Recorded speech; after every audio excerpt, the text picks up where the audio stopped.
Tantor Audio, a division of Recorded Books, presents the Citizenship Education Program and Black Women's Political Culture by Deanna M. Gillespie. Narrated by Reneé Pitts. Publisher's Note. In this audio edition, you may hear references to visual elements present in the print and e-book formats of the book. Forward. The Black Civil Rights Movement of the 1950s and 1960s was the most important American social movement during the last century, based on a long struggle for Black freedom in America, dating back to the 17th century. It mobilized thousands of Black activists and their white allies, gained the right to vote for Black men and women, and ended de jure racial segregation in public schools and colleges, parks, doctors' offices, stores, and many public and private places, among other advances. It also opened elective office to Black men, and it produced great Black leaders, among them Martin Luther King Jr., Bayard Rustin, James Farmer, Ralph Abernathy, Bob Moses, Andrew Young, and John Lewis. The Black civil rights activism moved along two fronts of legal challenges and direct action against racial discrimination. Such landmark U.S. Supreme Court decisions as Brown v. Board of Education of Topeka, Kansas, struck down the principle of separate but equal that had provided constitutional cover for Jim Crow laws and white power for generations. At the same time, well-publicized direct action campaigns such as protest marches, boycotts, and sit-ins provided constant pressure to end racial discrimination in transportation, education, and public services, spaces, and facilities of all kinds, and to get equal access to private businesses such as lunch counters and restaurants, motels and hotels, and amusement parks and movie theaters. Such action mobilized tens of thousands of people to protest social wrongs and force change. It also led to the passage of such major congressional legislation as the Civil Rights Act of 1964 and the Voting Rights Act of 1965. Much of that story of civil rights has focused on the leadership roles of men, but the dynamics and direction of civil rights activism owed much to the leadership and work of Black women. During the 1950s and 1960s, for example, they helped desegregate schools, organized and sustained boycotts and sit-ins, marched, arranged and attended rallies, gave speeches, and lobbied public officials. Examples abound. Clara Luper emerged as a leader in desegregating the University of Oklahoma starting in 1958 and gained prominence in that state as a sit-in organizer. Rosa Parks helped lead the Montgomery, Alabama branch of the National Association for the Advancement of Colored People, NAACP, and won lasting fame for refusing to give up her seat on a Montgomery City bus to a white man in 1955, which inspired the Montgomery bus boycott. Ella Baker encouraged the creation of the Student Nonviolent Coordinating Committee, SNCC, and a more aggressive direct action approach to protesting.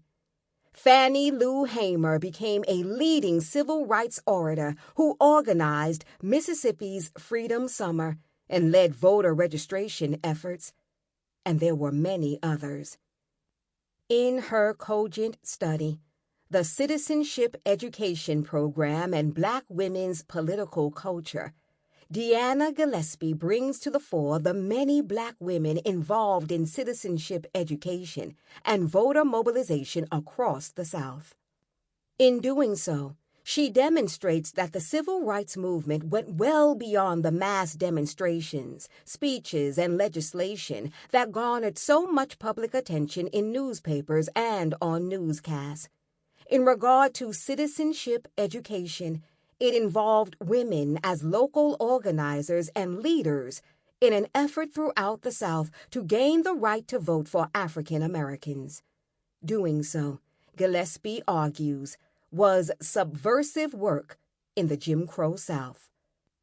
As Gillespie emphasizes, the Citizenship Education Program was important for both Black and women's rights, on the latter count because the formal enfranchisement of women in the 19th Amendment in 1920 did not enfranchise Black women in the South until Blacks organized to get it, and the Voting Rights Act of 1965 provided federal protection for it. Her close study of the Citizenship Education Program and the many women engaged in it as teachers is an insightful reminder that it took more than rallies, marches, speeches, court rulings, and legislation to promote and gain Black rights. It took the persistent day-to-day labor of thousands of Black women teaching others how to read and write so as to be able to pass literacy tests and exercise political influence. By telling that story, Gillespie's book is a welcome addition to the Southern Descent series. Stanley Harold and Randall M. Miller, series editors. Introduction. The air was already heavy and warm. Morning breezes kept the room at a comfortable temperature, but handheld church fans at each seat hinted at the warmer afternoon ahead. As workshop participants finished a traditional Southern breakfast, a few conversed with friends from home, while others made small talk with new acquaintances. Still others gazed out the windows at the Dorchester Academy's wide lawn. For some, the live oaks and Georgia pines seemed a world away from rural hometowns scattered across the South. They looked forward to the beach field trip, where they planned to collect seashells and gather sand in Coca-Cola bottles for friends and family back home. Promptly at 9 o'clock, Dorothy Cotton walked to the chalkboard at the front of the room and asked them to take their seats. She opened the session with a prayer and group singing. As the last notes faded, she asked, "What is a citizen?" They carefully considered the question. The first to respond said, "Someone who doesn't break the law." Others picked up on this idea, adding, "Following the 10 Commandments and if you treat your neighbor right." Cotton patiently encouraged responses and waited for the moment. It happened in every workshop. One of the students mentioned the Constitution. Cotton beamed and asked, "What is this Constitution?" and sparked intense dialogue. 100 years after passage of the 14th Amendment, the gathered adults were reminded, or learned for the first time, that all persons born or naturalized in the United States are citizens of the United States and the state wherein they reside. No state can breach or privilege this. Cotton emphasized the last phrase, no state can breach or privilege this. For Southern African Americans, this information radically altered their relationship to the state. On this morning, they learned and accepted that there was something called the supreme law of the land and an amendment that says no state can breach this. As the discussion continued, participants started to get a new awareness of their own power. Between 1961 and 1970, similar discussions marked the opening of the Southern Christian Leadership Conferences, SCLC, Teacher Training Workshops for the Citizenship Education Program, CEP.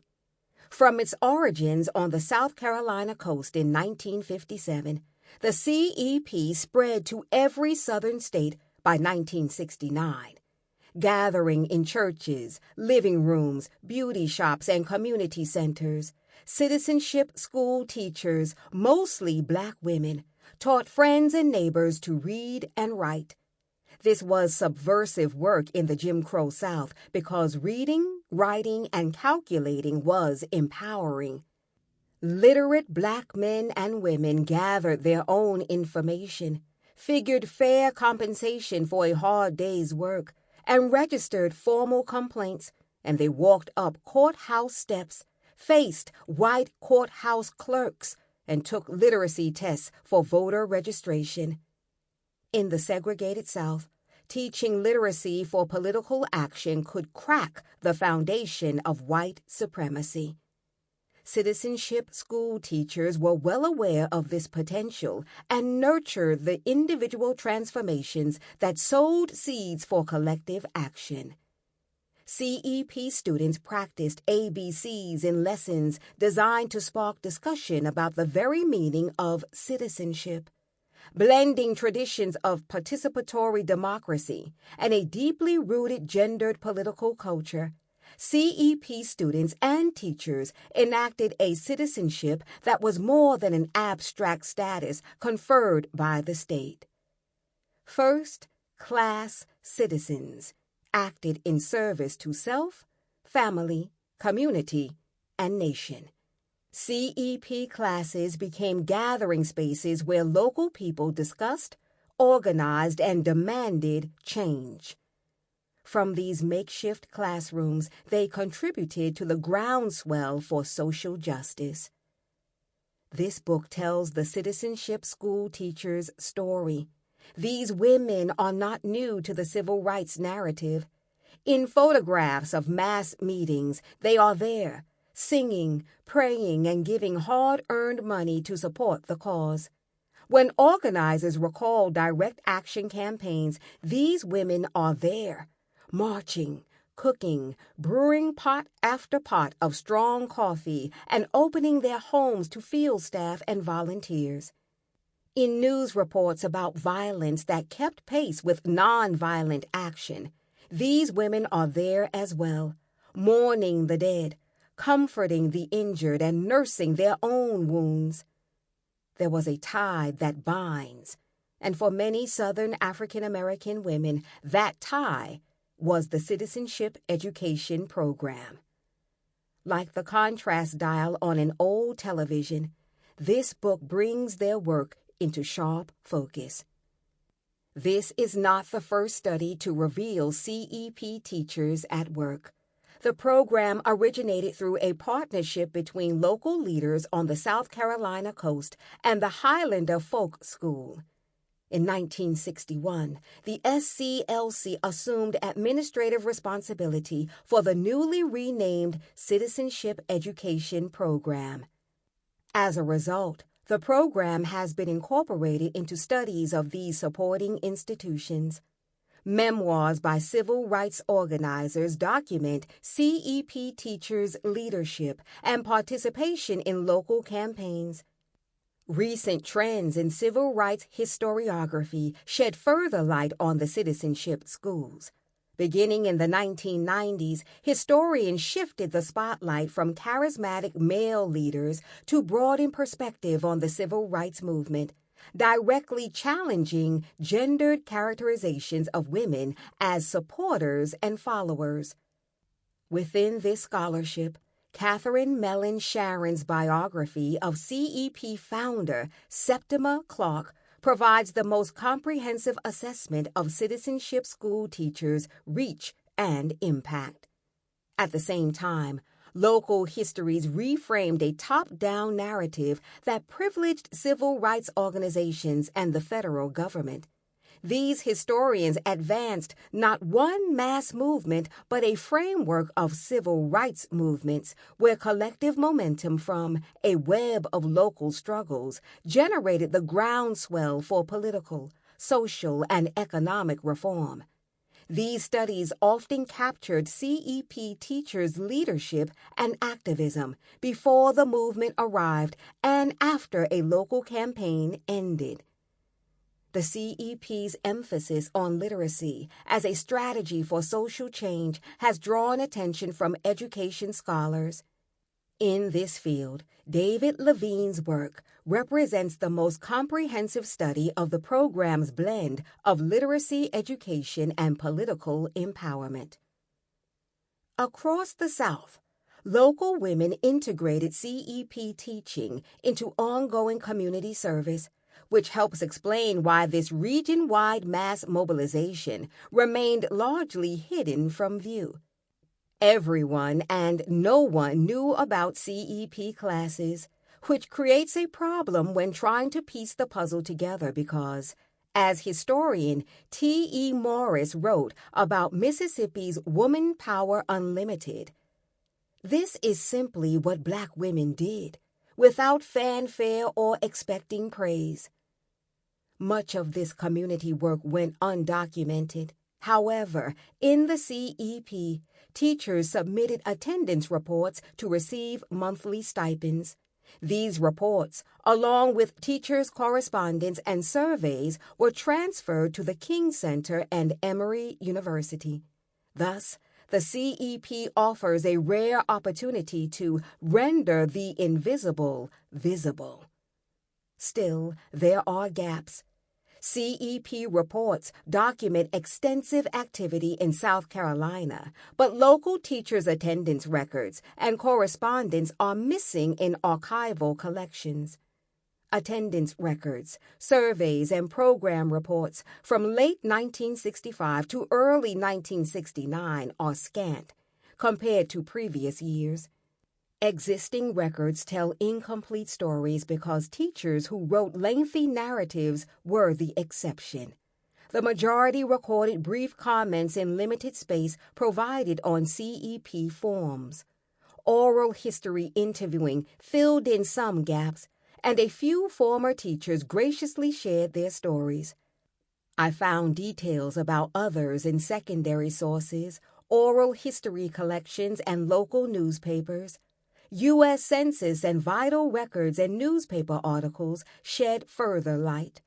I located more details in organizational records as varied as the Student Nonviolent Coordinating Committee and the Mississippi State Sovereignty Commission.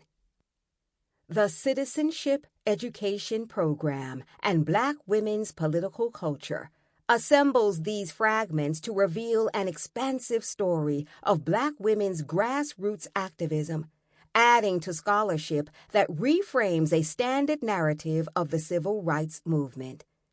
The CEP fits into a familiar Montgomery to Memphis time frame, but alters the perspective to highlight lesser-known people and places. In the same year as the U.S. Supreme Court's landmark decision in Brown v. Board of Education, the citizenship school idea was born in discussions between Johns Island community activist Esau Jenkins, Charleston schoolteacher Septima Clark, and Highlander Folk School director Myles Horton. A month after a citywide bus boycott ended in Montgomery, Charleston beautician Bernice Robinson opened the first citizenship school on Johns Island. As television cameras followed freedom riders into Alabama and Mississippi in the spring of 1961, the CEP relocated to the SCLC's Atlanta office. In 1962, with attention focused on Albany, Georgia, the program took root across the state in Savannah, eventually spreading to rural counties across the 1st Congressional District. Later that year, local women organized CEP classes in the Mississippi Delta, just as SNCC organizers moved into the region. By the following year, CEP classes opened in Mississippi's southeastern corner. As college students attracted national attention during Freedom Summer, CEP teachers and students staffed multi-service community centers and registered voters for the Mississippi Freedom Democratic Party, MFDP. By the end of that summer, CEP veterans were among the MFDP delegates on the national stage at the Democratic National Convention. The following spring, Martin Luther King Jr. led marchers out of Selma. Cameras trained on King did not notice CEP teachers organizing in his wake. Into the late 1960s, local people adapted and applied CEP lessons in new battles for political empowerment and economic and social justice. Focusing on the CEP contributes to a broader understanding of where, when, why, and how the movement happened. Centering on the CEP also expands our understanding of who organized and who led. As Septima Clark explained, the teachers we need in a citizenship school should be people who are respected by the members in the community, who can read well aloud, and who can write their names in cursive writing. These criteria cast a wide net and pointed to Black women as primary agents.